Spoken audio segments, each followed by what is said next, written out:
Bienvenidos a su programa El Hombre Católico en el mundo de hoy, donde buscamos formarnos como adultos en la doctrina católica, llevando el mensaje del Evangelio a diversos ámbitos de la vida, fortaleciendo las virtudes cristianas fundamentales frente a las nuevas tendencias de pensamiento.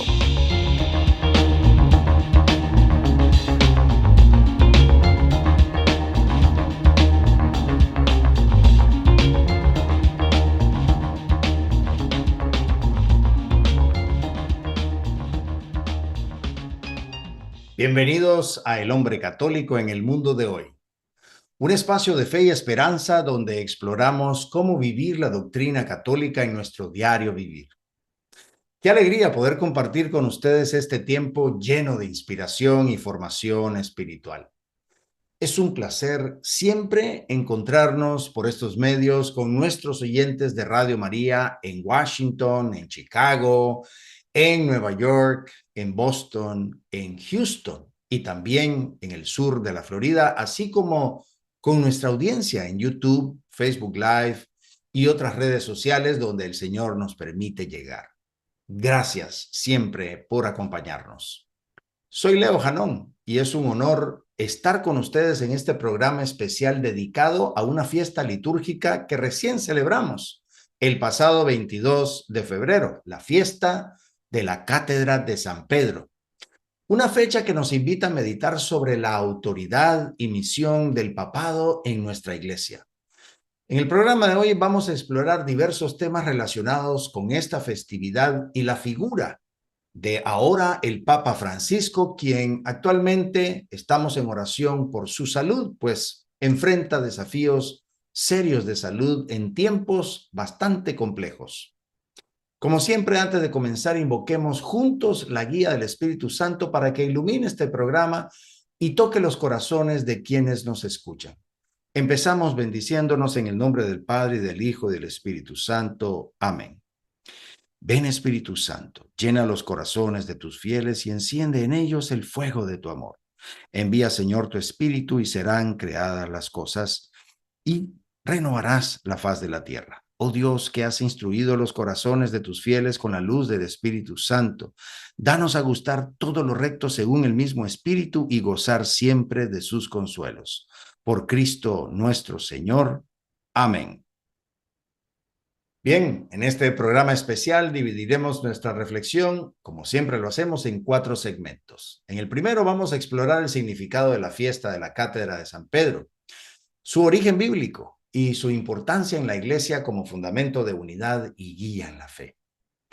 En el segundo segmento vamos a conocer aspectos esenciales sobre el papado, cómo se da su proceso de elección, las circunstancias en las que un papado termina para dar lugar al siguiente. En el tercer segmento vamos a abordar el dogma de la infalibilidad papal, desmontando mitos y aclarando cuándo y cómo el Papa es infalible y cuándo no lo es. Y por último, en el cuarto segmento vamos a profundizar en lo que la Iglesia enseña sobre la autoridad del Papa, su papel en la historia, los ataques que ha enfrentado a lo largo de los siglos y cómo podemos vivir una obediencia madura, evitando extremos conocidos como la papolatría, la papoclastia y el sedevacantismo. No se lo pierdan, quédense con nosotros, ya regresamos. Bienvenidos al mundo de la fe y la reflexión. Es hora de sumergirse en el primer segmento del Hombre Católico en el mundo de hoy. Queridos amigos del Hombre Católico en el mundo de hoy, hoy tenemos un tema crucial para nuestra fe, la fiesta de la Cátedra de San Pedro. Quizás muchos no sepan exactamente qué celebramos en esta fiesta, pero sí hay algo claro, y es que el papado, instituido por Cristo mismo, es una de las piedras angulares de nuestra iglesia. Sin embargo, en los tiempos que vivimos, donde las opiniones están a la venta y las redes sociales se convierten en tribunales de juicio, la figura del Papa está más cuestionada que nunca. Y esto nos lleva a una pregunta fundamental. ¿Entendemos realmente lo que significa la cátedra de San Pedro y el papel del Papa en nuestra fe? Hoy exploraremos esta festividad desde sus orígenes, su significado y lo que implica para cada uno de nosotros como hombres católicos. ¿Cuál es, entonces, el origen y el significado de esta festividad? Empecemos por la palabra cátedra, que significa sede o trono de enseñanza. Y la fiesta de la cátedra de San Pedro nos recuerda que Cristo confió a Pedro y sus sucesores la misión de ser el fundamento visible de la unidad en la iglesia. Pero detengámonos un momento a reflexionar. ¿De verdad creemos que esta estructura jerárquica fue ideada por los hombres? ¿O entendemos que es un plan divino establecido por el mismo Jesucristo? Porque si lo creemos, entonces no podemos vivir nuestra fe como si el papado fuera opcional o humano. Esta festividad nos llama a recordar que el Papa no es solo un líder religioso, sino el vicario de Cristo en la tierra. Ahora bien, ¿por qué una cátedra y no sé, una corona? Porque el Papa no es un rey secular, sino un maestro que guía, un servidor de la verdad que Cristo dejó a su iglesia. Desde los primeros siglos, la iglesia ha celebrado esta fiesta como un recordatorio de que la enseñanza apostólica sigue viva en sus sucesores. Pero en un mundo donde la verdad se relativiza y donde el individualismo reina, ¿cuántos de nosotros realmente estamos dispuestos a ser enseñados? Porque si no estamos dispuestos a escuchar, la autoridad de Pedro se vuelve algo simbólico y la fe se convierte en una cuestión de gustos personales. Además, esta fiesta es un llamado a la unidad. La cátedra de San Pedro es el símbolo de que la iglesia no está fragmentada ni guiada por opiniones humanas, sino cimentada en la autoridad que Cristo dejó. Pero miremos a nuestro alrededor. Cada vez hay más divisiones dentro de la misma iglesia. Hay católicos que rechazan la autoridad del Papa, otros que lo idolatran y algunos que simplemente lo ignoran. ¿Dónde nos posicionamos nosotros? ¿Somos hombres de fe que confían en el plan de Dios? ¿O somos de aquellos que deciden qué creer y qué no, según nuestras propias opiniones? En definitiva, la fiesta de la Cátedra de San Pedro no es solo una fecha más en el calendario litúrgico. Es una invitación a examinar nuestra actitud ante la autoridad de la iglesia, a dejar de lado los juicios personales y a recordar que Cristo edificó su iglesia sobre Pedro, no sobre nuestras preferencias. Hoy es un buen día para preguntarnos, ¿estoy dispuesto a seguir a la iglesia con humildad o solo la sigo cuando me conviene? Hablemos de la autoridad de San Pedro y sus sucesores. Porque cuando Jesús le dijo a Pedro, tú eres Pedro y sobre esta piedra edificaré mi iglesia, pues estaba haciendo algo que cambiaría la historia para siempre. Pero ¿hemos entendido realmente el peso de esas palabras? Pedro no era el más inteligente de los apóstoles, ni el más sabio, ni el más fuerte. De hecho, fue el mismo que negó a Cristo 3 veces y aún así Jesús lo escogió. Esto nos enseña algo fundamental. El liderazgo en la iglesia no es cuestión de méritos humanos, sino de la gracia de Dios. Pero en la actualidad, la autoridad de Pedro y sus sucesores está bajo fuego. Muchos católicos dicen, yo sigo a Cristo, pero no al Papa. ¿Pero es eso posible? Porque seguir a Cristo significa aceptar su voluntad, y su voluntad fue darle a Pedro las llaves del reino. Rechazar la autoridad del Papa no es solo un acto de rebeldía contra una figura humana, es un acto de desobediencia a Cristo mismo. ¿Cómo esperamos entonces recibir la plenitud de la verdad si no aceptamos la autoridad que Cristo estableció? Y aquí viene un punto clave.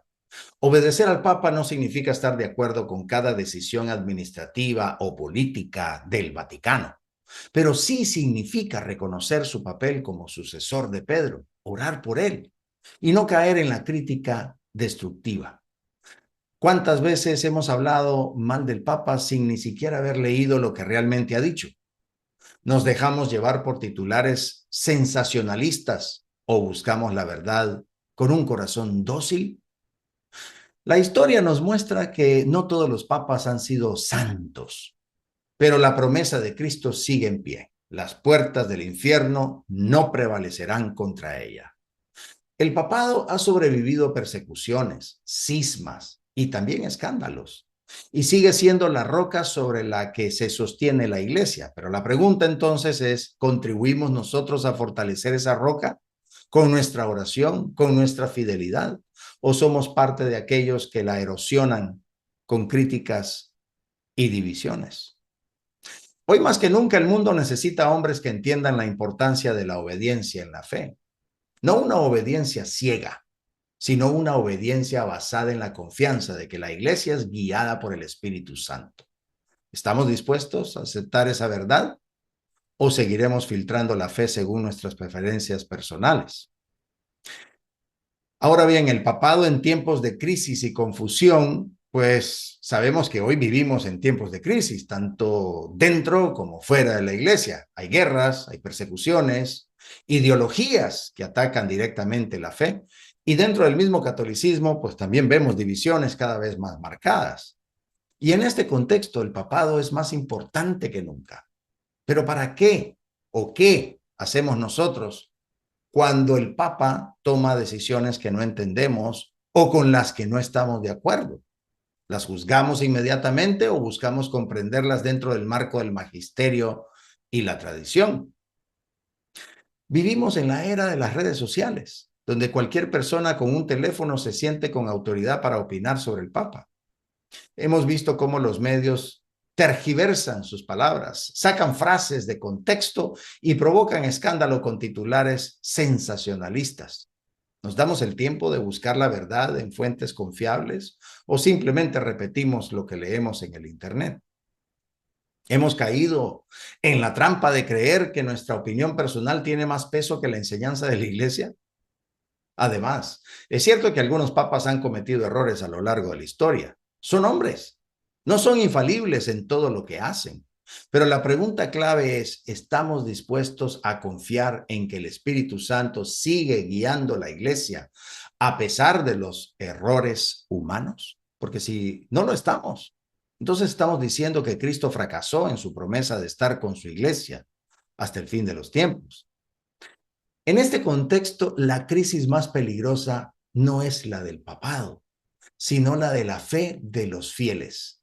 ¿Es nuestra fe lo suficientemente fuerte como para confiar en que Dios sigue teniendo el control?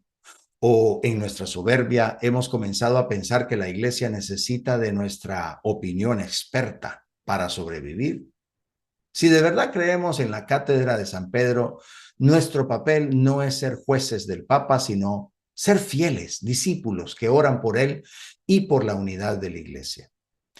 Por último, en este segmento me gustaría tocar sobre cuál es el impacto que tiene la cátedra de San Pedro en la vida de los laicos. Y podríamos pensar que la cátedra de San Pedro es solo un concepto teológico o un tema para los estudiosos de la iglesia, pero la realidad es que tiene un impacto directo en nuestra vida diaria, especialmente como hombres católicos. Si el Papa es el líder visible de la iglesia, entonces su enseñanza debe tener una aplicación concreta en nuestra forma de vivir. La pregunta entonces es cómo influye el papado en nuestra vida como esposos, como padres, como trabajadores. Primero, el papa es un modelo de liderazgo. Un buen padre de familia debe ser como un buen papa, firme en la fe, pero lleno de amor y misericordia. ¿Somos nosotros líderes espirituales en nuestra casa o dejamos que el mundo y la cultura tomen el rol de educar a nuestros hijos? Así como la iglesia necesita del Papa para mantener su unidad, nuestras familias necesitan de nuestra guía para mantenerse firmes en la fe. ¿O acaso pensamos que el liderazgo solo es necesario en Roma, pero no en nuestro propio hogar? Segundo, la obediencia al Papa nos enseña algo fundamental, la humildad. En una sociedad donde todos quieren tener la razón, obedecer es visto como debilidad. Pero en la fe, la obediencia es un acto de confianza en Dios. Si no podemos obedecer a la iglesia en temas fundamentales, ¿cómo esperamos que nuestros hijos nos obedezcan a nosotros? La obediencia comienza en el corazón del padre de familia y se transmite a los hijos. Tercero, la enseñanza del Papa no es solo para los sacerdotes y religiosos, sino para todos los fieles. Eso nos incluye a nosotros. ¿Cuándo fue la última vez que leímos una encíclica o un documento papal? Nos quejamos de que el mundo está cada vez peor, pero ¿estamos realmente formándonos en la doctrina de la Iglesia para enfrentar estos tiempos con sabiduría? ¿O solo nos dejamos llevar por lo que dicen los titulares y los influencers católicos? Finalmente, la cátedra de San Pedro nos llama a la unidad. No podemos ser hombres de fe divididos entre bandos ideológicos dentro de la iglesia. No podemos ser yo soy de este papa o yo soy del otro, como si la iglesia fuera un partido político. Como laicos estamos llamados a ser constructores de comunión, no de división. En vez de gastar energía de debatir sobre el Papa en redes sociales, ¿por qué no invertimos este tiempo en evangelizar a nuestras familias y comunidades? Bien, hemos recorrido un camino profundo en este segmento. Hemos visto que la cátedra de San Pedro no es solo una silla simbólica, sino un pilar que sostiene la unidad y la enseñanza de la iglesia. Nos hemos cuestionado sobre nuestra propia actitud ante el Papa y hemos reflexionado sobre cómo su liderazgo nos afecta a todos. Pero esto es solo el inicio. Si la iglesia es una gran familia, entonces tenemos que preguntarnos, ¿cómo influye el papado en nuestra propia familia? Así que en el siguiente segmento vamos a explorar un tema muy significativo, que son los aspectos claves sobre el papado que todo católico debe conocer. Ya regresamos. Estamos en continuo crecimiento espiritual.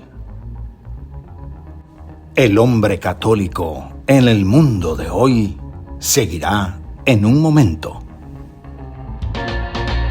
Bienvenidos a este segundo segmento del hombre católico en el mundo de hoy. En el segmento anterior hablamos sobre la cátedra de San Pedro y la autoridad del Papa en la Iglesia, pero muchos pueden preguntarse, ¿cómo se elige un Papa? ¿Cuándo puede ser sustituido? ¿Qué pasa si un Papa ya no puede gobernar? ¿Podría ser un Papa destituido? Son preguntas válidas. A lo largo de la historia hemos visto momentos en los que la sucesión papal ha sido objeto de controversia y debate. Pero ¿sabemos realmente cómo funciona el proceso hoy en día? ¿O solo nos dejamos llevar por lo que escuchamos en redes sociales o por las narrativas de quienes buscan sembrar confusión en la iglesia? Así que hoy vamos a responder estas dudas con datos concretos, historia, y con fundamentos canónicos. Porque si queremos ser católicos bien formados, necesitamos entender el papado más allá de los titulares y rumores. Así que vamos a sumergirnos en estos temas con profundidad y sin miedo. ¿Cómo se elige un papa? Bueno, el proceso de elección de un papa es una de las tradiciones más antiguas y estructuradas de la Iglesia Católica. No es un simple voto político, ni una elección democrática como las que vemos en el mundo secular. Desde hace siglos, la Iglesia ha desarrollado un mecanismo claro para asegurar que el sucesor de San Pedro sea elegido con oración y discernimiento. El método actual se basa en las normas establecidas en la Constitución Apostólica Universi Dominici Gregis, promulgada por San Juan Pablo II en 1996. Cuando la sede apostólica queda vacante por muerte o por renuncia del Papa, todos los cardenales menores de 80 años son convocados a un cónclave en la Capilla Sixtina del Vaticano. Se les pide que oren intensamente y que voten con conciencia recta, buscando la voluntad de Dios y no intereses personales. Pero aquí surge una pregunta que muchos se hacen. ¿Es el cónclave infalible? Es decir, ¿pueden los cardenales equivocarse al elegir un papa? La respuesta es clara. El cónclave no es un acto de infalibilidad, pero sí es un proceso guiado por el Espíritu Santo. Esto no significa de que cada papa elegido será perfecto, pero sí que la iglesia sigue confiando en la promesa de Cristo, que dice en el Evangelio de Mateo, las puertas del infierno no prevalecerán contra ella. Algunas personas creen que los cardenales eligen a un papa como si fuera una competencia política, pero en realidad es que el cónclave es un acto de fe. El nuevo papa es elegido cuando uno de los candidatos recibe 2/3 de los votos.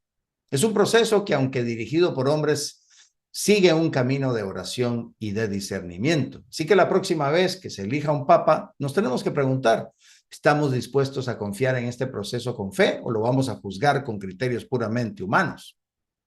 Ahora, ¿cuándo y cómo se sustituye a un papa? La Iglesia ha sido testigo de más de 260 papas a lo largo de la historia, y la gran mayoría de ellos han servido hasta su muerte.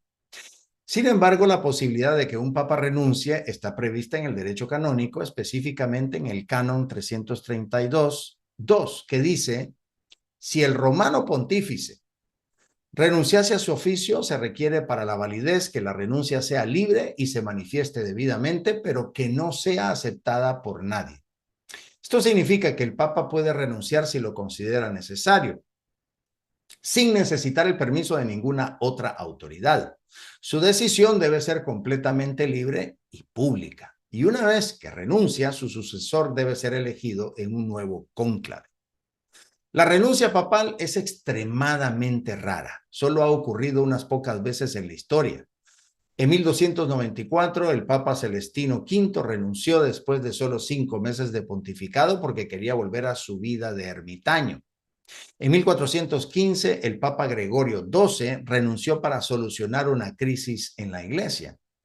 Y recientemente, lo que hemos vivido nosotros en el 2013, Benedicto XVI sorprendió al mundo al anunciar su renuncia debido a su avanzada edad y falta de fuerzas. Pero aquí surge una pregunta que muchas personas se pueden hacer. ¿Un papa está obligado a renunciar si ya no puede gobernar?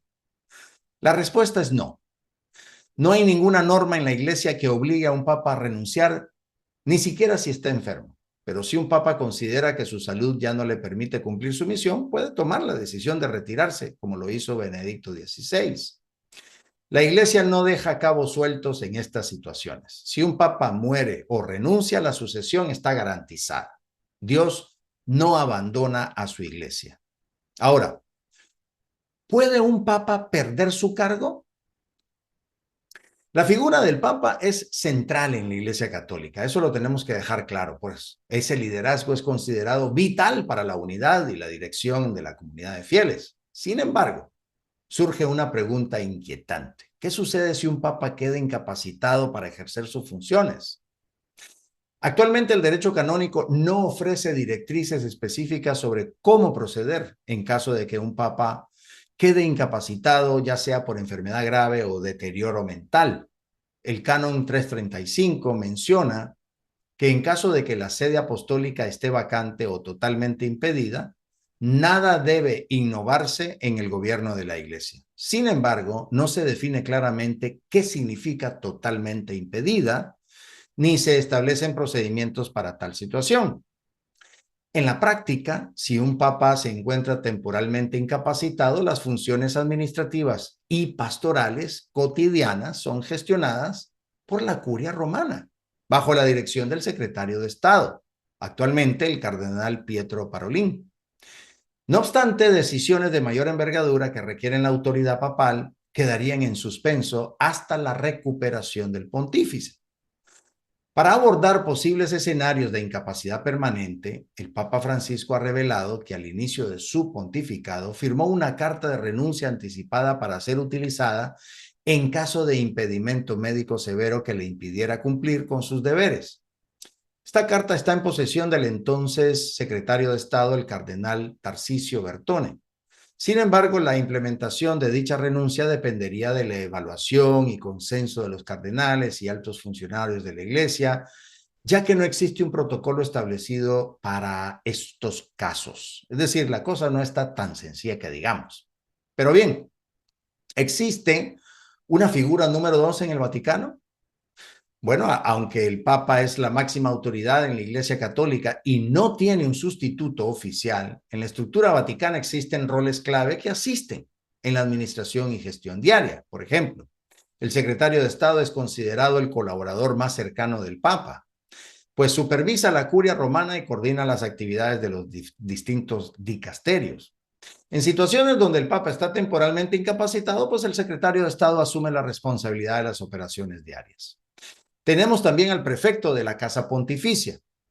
Este cargo se encarga de organizar las actividades y audiencias del Papa. Un ejemplo notable es el del arzobispo Georg Ganswein, quien sirvió como prefecto de la Casa Pontificia durante los pontificados de Benedicto XVI y de ahora el Papa Francisco. Es crucial entender que si incluso el Papa está incapacitado, sigue siendo el Papa hasta que renuncie o fallezca. No existe un mecanismo para destituir a un Papa en funciones, lo que subraya la necesidad de procedimientos claros para manejar situaciones de incapacidad prolongada. A lo largo de la historia, la Iglesia ha enfrentado desafíos relacionados con la legitimidad del liderazgo papal. Los antipapas son individuos que, en oposición al Papa legítimamente elegido, reclaman para sí la autoridad del obispo de Roma. Estos casos, aunque raros, han causado divisiones significativas en la comunidad eclesial. Un ejemplo notable es el cisma de Occidente en el siglo XIV, donde múltiples individuos reclamaron simultáneamente el papado, llevando a una crisis de autoridad y unidad en la Iglesia. Estos eventos resaltan la importancia de procedimientos claros y consensuados en la elección y reconocimiento del Papa. Ante estas realidades, creo que es vital como fieles que nos preguntemos, ¿confiamos en la guía del Espíritu Santo en la conducción de la Iglesia, incluso en tiempos de incertidumbre? La historia nos muestra que a pesar de las crisis, de los desafíos, la Iglesia ha perseverado. Nuestra fe y confianza en Dios debe ser el fundamento sobre el cual enfrentamos las dificultades y ambigüedades que deban surgir. Bueno, finalmente, la Iglesia Católica ha atravesado innumerables desafíos a lo largo de los siglos, persecuciones, cismas, escándalos, crisis internas. Sin embargo, ha perdurado, manteniéndose firme en su misión de proclamar el Evangelio. Esta resiliencia se fundamenta en una promesa esencial de Jesucristo. Y yo te digo que tú eres Pedro, y sobre esta piedra edificaré mi iglesia, y las puertas del Hades no prevalecerán contra ella. Esa promesa de Cristo hizo que Pedro quedara establecido como esa roca donde se edificaría su iglesia. No solo confiere autoridad a Pedro y a sus sucesores, sino que también asegura la permanencia y protección divina sobre la iglesia. Esa expresión, las puertas del Hades, simboliza las fuerzas del mal y la muerte. Por lo tanto, la promesa implica que ninguna adversidad, por formidable que sea, logrará destruir la iglesia. Bien, pues tenemos que finalmente cerrar con cómo nosotros respondemos a estas dificultades actuales y las futuras. Es natural que surjan inquietudes sobre el rumbo de la iglesia, pero es fundamental recordar y confiar en la promesa de Cristo. Por eso tenemos que, como miembros de la comunidad eclesial, estamos llamados a fortalecer nuestra fe, a orar por nuestros líderes, por nuestro Papa, a promover la unidad. ¿Y qué pasará en el futuro? Nos preguntarán algunas personas que tienen ese temor de que la iglesia se desmorone, pero esa idea solo puede venir de una falta de confianza de Cristo. Si creemos que la iglesia es solo una estructura humana, claro que nos vamos a preocupar, pero si creemos en las palabras de Jesús, sabemos que la iglesia no solo sobrevivirá, sino que seguirá cumpliendo su misión hasta el fin de los tiempos. ¿Dónde estamos nosotros en esta historia? ¿Somos parte de los que construyen y confían o de los que critican y se alejan? Hoy hemos visto que el papado no es simple liderazgo humano, sino una institución protegida por Cristo mismo. Hemos entendido cómo se elige un papa, cuándo y cómo puede ser sustituido y qué sucede en casos, digamos, extraordinarios. Pero hay un tema que aún genera muchísima confusión: la infalibilidad papal. ¿Qué significa realmente? ¿Cuándo es infalible un papa y cuándo no? En el siguiente segmento vamos a desmontar mitos y vamos a aclarar de una vez por todas este dogma fundamental. No se vayan, que volvemos después de esta breve pausa. Nuestra reflexión continúa. Manténganse sintonizados para más de El Hombre Católico en el mundo de hoy. Estamos de regreso en este tercer segmento donde vamos a hablar sobre la infalibilidad papal, lo que es y lo que no es. ¿Cuántas veces hemos escuchado a alguien decir, el Papa es infalible y por lo tanto todo lo que dice es verdad absoluta y no se equivoca nunca? O por el contrario, algunos pueden decir, miren los errores que ha cometido algunos papas en la historia. Eso prueba que el Papa no es infalible. Pero aquí está la verdad.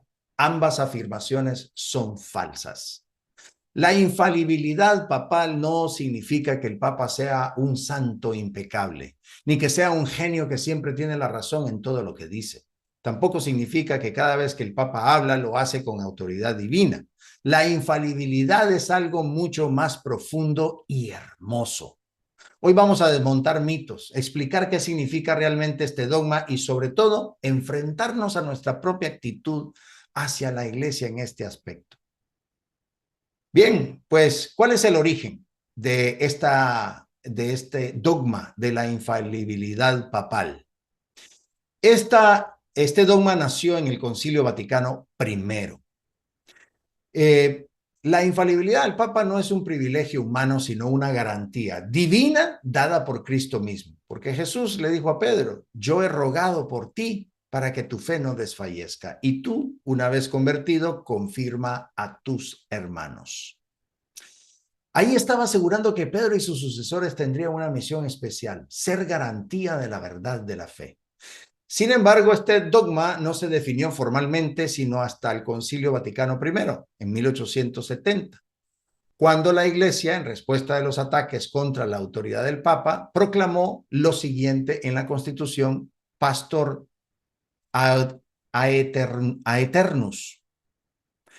El romano pontífice, cuando habla ex cátedra, posee aquella infalibilidad con la que el divino Redentor quiso que estuviera dotada su iglesia en la definición de la doctrina sobre la fe o la moral. Aquí hay algo clave. La infalibilidad no significa que el Papa es infalible en todo momento, sino cuando habla ex cátedra, es decir, desde la cátedra de Pedro, sobre cuestiones de fe y de moral. Ahora bien, pensemos en esto. ¿Cuántas veces hemos escuchado a alguien criticar al Papa sin ni siquiera conocer lo que la Iglesia realmente enseña sobre su autoridad? ¿Cuántos católicos se dejan llevar por rumores y titulares en lugar de formarse correctamente? Si queremos ser fieles a Cristo, debemos conocer bien la doctrina de la Iglesia y no caer en la desinformación. Muchos piensan que la infalibilidad papal es una carta en blanco que permite al Papa decir lo que quiera y que automáticamente se convierte en dogma. Y esto es un error. El Papa solo es infalible en circunstancias muy específicas. Veamos 3 condiciones fundamentales que deben cumplirse. Primero, ya lo mencionamos, debe hablar ex cátedra, es decir, desde la autoridad de Pedro. Segundo, también lo dijimos, el tema debe estar relacionado con la fe o la moral. Y tercero, debe definir una verdad de manera definitiva, es decir, vinculando a toda la iglesia. Un ejemplo claro de esto fue cuando el Papa Pío IX proclamó el dogma de la Inmaculada Concepción de María en 1854 y cuando el Papa Pío XII proclamó el dogma de la Asunción de María en 1950. Ambos cumplieron todas las condiciones para que fueran declaraciones infalibles. Ahora bien, el Papa no es infalible en opiniones personales, entrevistas y declaraciones a la prensa, discursos sobre política o economía, acciones administrativas de gobierno. Es decir, ¿cuántos de nosotros hemos visto titulares sensacionalistas como el Papa Francisco cambia la doctrina sobre el pecado o el Papa declara que todos los caminos llevan a Dios? Y la gente se alarma sin ni siquiera investigar. Pensemos, ¿somos fieles a la iglesia o estamos buscando cualquier excusa para dudar de ella? Ahora, ¿cuáles son esos errores y malas interpretaciones sobre la infalibilidad del Papa? Vamos a desmontar los 3 errores más comunes sobre este dogma. Primero, la infalibilidad significa que el Papa nunca se equivoca. No, el Papa puede cometer errores en sus opiniones, en decisiones de gobierno y hasta en su vida personal. La infalibilidad solo aplica en cuestiones específicas de fe y moral, lo dijimos antes. Segundo, los papas han cambiado la doctrina muchas veces, así que no pueden ser infalibles. Falso. La doctrina de la iglesia no cambia, sino que se desarrolla y profundiza con el tiempo. Ningún papa ha proclamado un dogma que contradiga la enseñanza anterior. Tercero, si un papa dijera una herejía, dejaría de ser papa automáticamente. No existe en la iglesia un mecanismo que expulse automáticamente a un papa por herejía. La historia muestra que la iglesia siempre ha encontrado soluciones sin caer en el caos. Aquí debemos hacernos una pregunta clave entonces. ¿Dejamos que los rumores y las opiniones nos alejen de la verdad? ¿O realmente confiamos en la iglesia como Cristo la fundó? Ahora, ¿cómo entender y vivir la obediencia entonces al Papa sin caer en esos extremos? Existen dos extremos peligrosos en la actitud hacia el Papa. Creer que todo lo que el Papa dice es divino sin cuestionar nada, eso es lo que se conoce como la papolatría. Y dos, el rechazo total, que es la papoclastia o incluso el sedevacantismo. Es decir, en otras palabras, pensar que si no estamos de acuerdo con él podemos ignorarlo y atacarlo. La iglesia más bien nos llama a un equilibrio. Tiene que haber una obediencia madura. Esto significa respetar al Papa como sucesor de Pedro, pero sin verlo como un semidios, ni como un político al que apoyamos o rechazamos según nuestras preferencias. Por eso la pregunta final que nos tenemos que hacer es, ¿cómo vivimos nuestra relación con la iglesia? ¿Con fe y discernimiento? ¿O con una actitud de jueces que se sienten por encima de la autoridad de Pedro? Creo que es importante que analicemos un poco sobre el peligro de la papolatría, ver al Papa como un semidios. Esta es una actitud de quienes ven al Papa como si fuera perfecto, infalible en todo lo que dice y hace y casi incapaz de equivocarse. Es cierto que el Papa merece nuestro respeto y obediencia en materias de fe y moral. Sin embargo, la Iglesia nunca ha enseñado que el Papa sea impecable o que todo lo que diga tenga una autoridad infalible. El ejemplo está precisamente en San Pablo, en Gálatas, cuando confrontó a Pedro porque estaba actuando con hipocresía en un tema pastoral. Pedro era el Papa, pero no por eso estaba exento de cometer errores humanos. Los católicos que caen en la papolatría tienden a defender absolutamente todo lo que dice el Papa sin cuestionar nada. Considerar que criticar alguna acción del Papa es un acto de rebeldía o pecado. Pensar que el Papa es infalible en todas sus palabras y decisiones, lo cual no es cierto. Pero la Iglesia nos enseña que el único infalible es Dios y que el Papa es un siervo de la verdad, no la fuente de la verdad. Un amor maduro por el Papa implica respeto, pero no una adoración ciega. Ahora, si este es un extremo, hay otro igual de peligroso, pero en sentido contrario. La papoclastia, que es una rebeldía y rechazo al Papa. En este extremo vamos a encontrar a los papoclastas, aquellos que no solo critican el Papa, sino que lo ven como un obstáculo para la Iglesia. El término papoclasta viene del griego klastos, que significa romper. Un papoclasta es alguien que rompe con el Papa, ya sea ignorándolo, desobedeciéndolo o atacándolo abiertamente.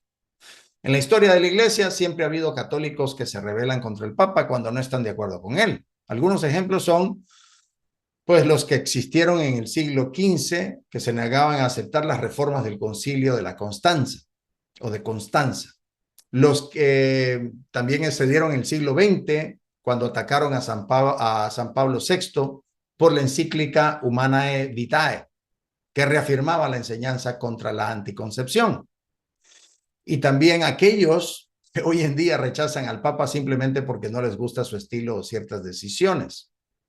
Así que los papoclastas suelen caer en actitudes como tratar al Papa como un enemigo cuando sus palabras no les agradan, creer que el Papa debe gobernar la Iglesia según sus ideas y preferencias, sembrar confusión y división dentro de la Iglesia con críticas constantes y destructivas. Es decir, aquí hay algo importante. El Papa no es un político ni un líder que debe ajustarse a nuestras preferencias. Es el sucesor de Pedro y debemos reconocer su autoridad, aunque haya cosas que no entendamos o que nos cuesten aceptar. Finalmente, nos vamos sobre algo todavía más extremo, que es el sedevacantismo. Aquí es cuando se rechaza totalmente la autoridad del Papa, no solo al Papa, sino el puesto como tal.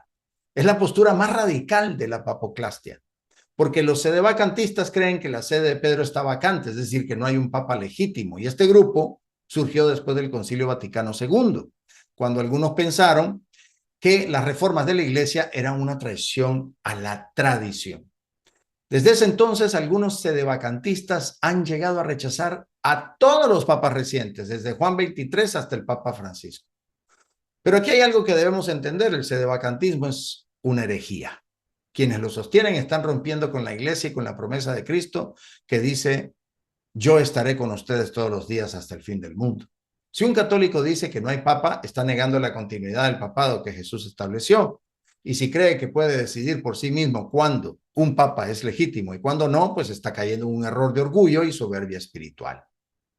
Así que con esto puedo definir que la verdadera obediencia al papa es la que realmente vale desde el punto de vista de una postura correcta. La verdadera actitud de un católico es la obediencia madura y bien fundamentada. Y esto significa que, primero, respetar y honrar al Papa como sucesor de Pedro. Segundo, seguir su enseñanza en temas de fe y moral, confiando en la guía del Espíritu Santo. Tercero, no caer en la crítica destructiva ni en la ceguera ideológica. Y cuarto, entender que el Papa es humano, pero que la Iglesia es guiada por Dios. Tenemos que entender lo que dice el Catecismo de la Iglesia Católica en el numeral 882. El Papa, obispo de Roma y sucesor de San Pedro, es el principio y fundamento perpetuo y visible de unidad tanto de los obispos como de la multitud de los fieles. Y esto significa que sin el Papa la Iglesia se fragmentaría. Entonces ahí nos tenemos que hacer la pregunta: ¿estoy construyendo unidad en la Iglesia o soy parte del problema?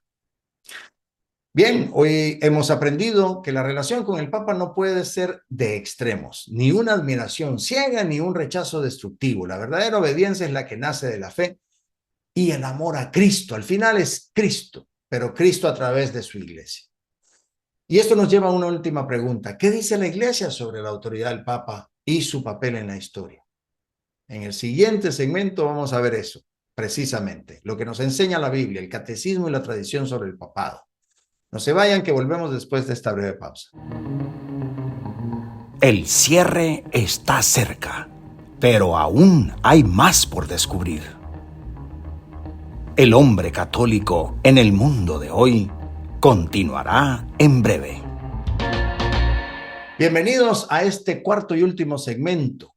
Hemos recorrido un camino profundo en este programa. Hemos hablado del significado de la cátedra de San Pedro, del proceso de elección y continuidad del papado, de los errores que muchas veces cometemos al relacionarnos con los temas del papado, ya sea a través de la papolatría, la papoclastia o el sedevacantismo. Pero ahora llegamos a un punto más importante. ¿Qué dice la Iglesia sobre el papado? ¿Cuál es esa base bíblica, doctrinal e incluso teológica que nos da la certeza de que el Papa es el sucesor de Pedro? Este segmento no es solo para escuchar y analizar, es para decidir. Porque después de esto, o reafirmamos nuestra fe en la Iglesia de Cristo o seguimos dejándonos arrastrar por el caos del mundo. Nunca se nos olvide la promesa de Cristo: las puertas del infierno no prevalecerán contra ella. Porque hay muchos que dudan, que critican, que se dejan llevar por las opiniones del mundo. ¿Vamos a ser católicos convencidos o solo católicos de conveniencia? Este es el momento de responder con madurez y con fe. Empecemos hablando sobre el fundamento bíblico del papado. El Papa no es un invento humano. No es un cargo político ni un título honorífico, es una institución divina establecida por el mismo Jesucristo. Cuando Jesús le dijo a Simón, y lo repito y lo reitero una vez más: tú eres Pedro, y sobre esta piedra edificaré mi iglesia, y las puertas del infierno no prevalecerán contra ella. Te daré las llaves del reino de los cielos. Todo lo que ates en la tierra quedará atado en los cielos, y todo lo que desates en la tierra quedará desatado en los cielos. Qué hermoso, ¿no? No estaba hablando en metáforas, estaba hablando a Pedro. y a sus sucesores, y le estaba dando una autoridad real y concreta. Desde los primeros siglos, la Iglesia ha reconocido que el obispo de Roma es el sucesor de Pedro y que su autoridad viene de Cristo mismo. Los padres de la Iglesia, los santos, incluso los concilios, han afirmado esta verdad una y otra vez. San Cipriano, en el siglo III, decía: la Iglesia es una sola y está fundada sobre Pedro por la voz del Señor. San Jerónimo afirmaba: donde está Pedro, ahí está la Iglesia. Entonces la pregunta es, ¿nosotros lo creemos? Porque si no lo creemos, si no creemos en la autoridad del Papa, entonces no creemos en la promesa de Cristo. Y si no creemos en la promesa de Cristo, ¿qué nos queda? Ahora, ¿qué dice el magisterio y la enseñanza de la Iglesia sobre la obediencia al Papa? Algunos dicen: yo sigo a Cristo, pero no al Papa. Pero esto es una contradicción, porque Cristo mismo fue quien estableció la figura de Pedro. El catecismo de la Iglesia Católica es claro en ese numeral 882, ¿sí? Lo repito: el Papa, obispo de Roma y sucesor de San Pedro, es el principio y fundamento perpetuo y visible de unidad tanto de los obispos como de la multitud de los fieles. Esto significa que sin el Papa la Iglesia se fragmentaría en un mar de confusión. Cuando el Papa habla en temas de fe y moral, lo hace con una autoridad que viene de Cristo. No es opcional. No podemos aceptar la Iglesia a la carte, creyendo solo en lo que nos gusta y descartando lo que nos incomoda. Santo Tomás de Aquino enseñaba que la obediencia al Papa no es una sumisión ciega, sino un acto de humildad y fe en la guía del Espíritu Santo.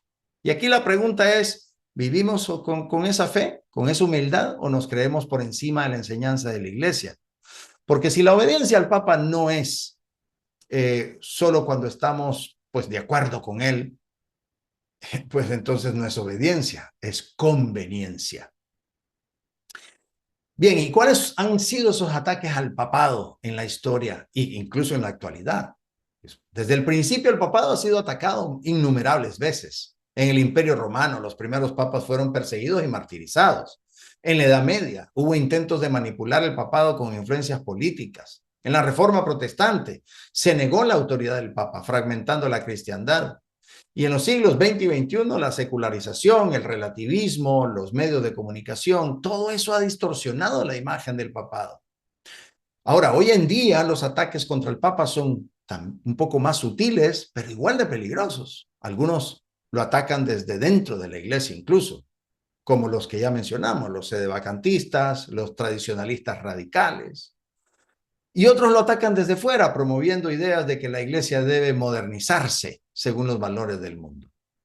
Y luego están los tibios, los indiferentes, los que simplemente ignoran su papel y dejan que su fe se apague. La gran pregunta es: ¿de qué lado estamos? ¿Somos de los que defendemos la unidad de la iglesia o de los que la debilitan con dudas y ataques?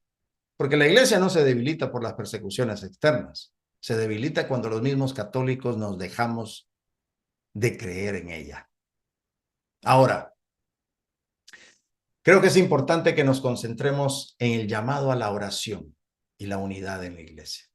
El Papa no es perfecto, ningún Papa lo ha sido. Y el Papa Francisco lo sabe porque siempre nos pide que oremos por él. El papado es una institución santa porque fue establecida por Cristo.